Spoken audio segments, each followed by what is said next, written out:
guys, it's Christina, and today's video is going to be the second episode of my hamster taming series. We've got Spot with us. Looks like she's hiding behind her wheel right now. No, this is not her cage. This is only her playpen. If you guys do hear any background noises, please ignore them since this video is being filmed outside. In this episode, we will be discussing what hamster is right for you.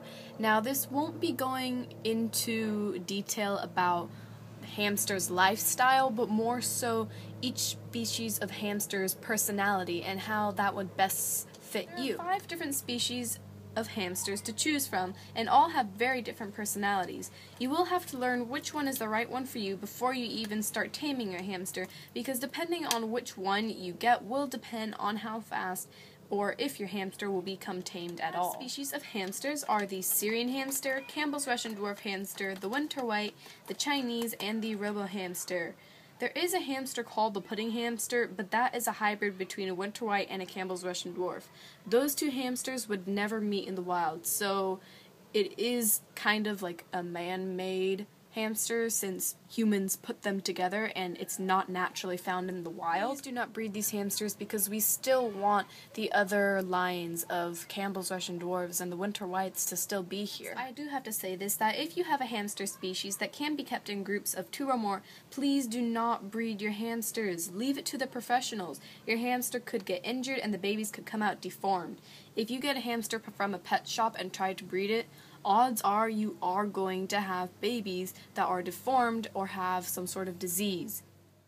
If you are going to, or currently, or have bred a hamster that you don't know enough about its genetic background or don't know anything about its genetic background, you are being a very irresponsible person. Reason being is you are putting innocent lives of the little baby hamsters at risk of becoming deformed or having a disease, and those babies will suffer for the rest of your life just because you were irresponsible and wanted to breed your hamster. So again, please leave breeding to the professionals because breeding hamsters is a very hard job and it costs a lot of money. If your hamster is a hamster species that can be kept in groups of 2 or more, please stay away from the devil number 3. For some reason, the 3 hamsters together just seems to not work, because what ends up happening is that 2 of them will gang up on the other one, usually being the smallest one. They'll start biting, scratching, keeping food from it, etc., until the other one dies. So it's kind of weird. If you do keep them in groups of 4 or something like that, and you do have a really big place for them to stay so that it is big enough for all of them, for some reason people don't seem to have that problem, but it always seems to happen with groups of 3, so stay away from that. Okay, now after all of that has been said, let's get on to the personalities of each hamster species. First off, we are going to cover the Syrian hamster. As you know, all Syrian hamsters can only be housed by themselves.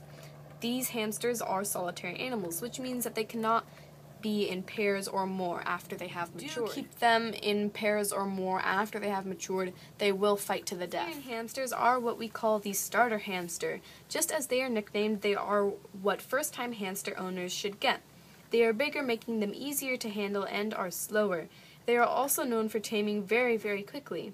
In Syrians, males seem to be more calm than females, making them a bit easier to tame. However, that doesn't mean that females can't be tamed.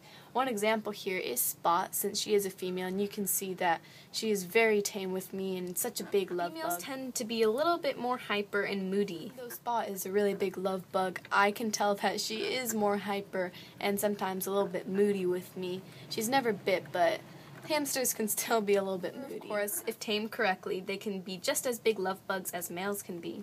There isn't that much difference between a male and a female, but it is something that you might have to consider when choosing between the two. Is the Chinese hamster. These hammies can be in pairs and work best when you put 2 males together, but people find that many times they like to live by themselves and will start fights with their cage mates.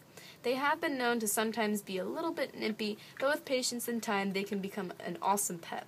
This is the only species of hamster that I have not had, so I will not be able to give you much personal experience on them, but I have done a lot of research to help you guys out with. We have the Campbell's Russian dwarf. These hammies look a lot like a winter white, but don't mistake one for the other. In my experience, these hammies can be a little bit nippy at first, but again with time and patience they can become a great pet. I have actually had most of my hamsters be the Campbell's Russian dwarf. They can be kept in same gender groups, and in my experience, there is no difference between having 2 males or 2 females together. They both work out the same. From personal experience, these hammies tend to nip. Even though in my experience these hammies do tend to nip at first a little bit more, luckily they don't bite very hard, and in my experience they hardly ever draw blood. You might have had different experiences from me though, so don't right away assume that they will nip. These hammies seem to run around and are definitely more active than a Syrian hamster. The winter white. These guys are my absolute favorite. They are also a dwarf hamster that look very similar to the Russian's Campbell's dwarf. I will have a whole video on how to tell the two apart. They are very easily tamed in my case and in other people's case too, and they can be kept in same gender groups. You can also use these if you are going to have your first hamster. However, it is recommended that you first choose a Syrian so that you can get used to having a hamster. Then you can move on to the winter white since they are smaller and faster. If, however, you have had a mouse before and are thinking about getting a hamster, then you can probably choose between a winter white and a Syrian since you're probably used to small animals. Winter whites are a dwarf hamster. They have huge personalities. I love winter whites. They love sunflower seeds and they love to stand on their hind legs and kind of look at you and listen. These hammies are really sweet and have big bubbly personalities. But definitely not least is the Robo hamster. These hammies are known to be very, very hyper and not easy to handle at all. They're definitely not a good hamster to have for first-time hamster owners. I recommend that you try going through other species of dwarf hamsters before you even try to attempt a Robo hamster. You will have a hard time taming them. These hammies take a long time to tame, but if 2 are in a tank, they do not require to be held outside of their cage every day. This makes them great for people with busy schedules. Since Robo hamsters seem to be harder to tame, they are great for people who do not want to have a hamster that they always need to handle. They are considered more of a watch pet than a pet that you will interact often with. If you're looking for a pet that likes to be handled, this is probably not the pet for you.